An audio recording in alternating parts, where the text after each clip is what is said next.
जैसा कि मैंने पहले भी बोला और अभी भी बोलता हूं, ये देश तुम्हारा है। कब तक सोए रहोगे? कब तक सोए रहोगे? तुम्हारे बाप दादाओं ने, तुम्हारे पूर्वजों ने, तुम्हारे सम्राटों ने इस धरती को अपनी खून से, अपने पसीने से सींचा है, और तुम कायरों की भांति कब तक बैठे रहोगे? तलवारें पिघलाकर हंसिया बना दी गई। वक्त आ गया है उन हंसिये को पिघला के तलवार बनाने का।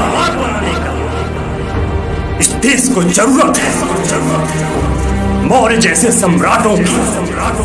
इस देश को जरूरत है तुम्हारे जैसे सम्राटों की। भारत की यान बान शान के लिए मौर्यों ने पहले भी कुर्बानी दी है, और भारत की यान बान शान के लिए तुम्हें आगे भी ऐसा करना होगा। आ जाओ संघ में और राष्ट्र की रक्षा करते हैं। इसीलिए इसका नाम है राष्ट्र रक्षा संघ। ये जिम्मेदारी कोई और नहीं उठाएगा, ये जिम्मेदारी तुम्हें उठानी होगी, क्योंकि मौर्यों ने ही इस धरती को सोने की चिड़िया बनाया था।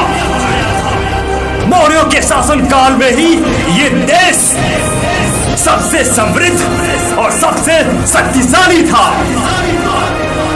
तो क्यों सो रहे हो तुम?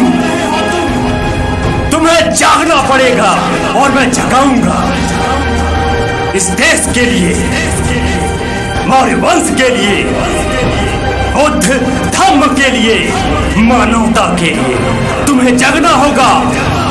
तुम्हारे इसी निष्क्रियता की वजह से कोई भी विदेशी भारत में आता है, लोगों को बेवकूफ बनाता है, और यहाँ की भोली भाली जनता पे अपना अधिकार हासिल कर लेता है, सत्ता हासिल कर लेता है, और यहाँ के मूल निवासी उनका गुलाम बन के रहते हैं। तुम्हें नौकर बनने की आदत पड़ी हुई है। करते रहो नौकरी, करते रहो गुलामी उनकी। इतना सा भी सेंस नहीं बचा है तुमने कि किस खानदान से आते हो तुम। वो खानदान जिसने भारत ही नहीं अपितु पूरे पृथ्वी पर मानवता की मिसाल कायम कर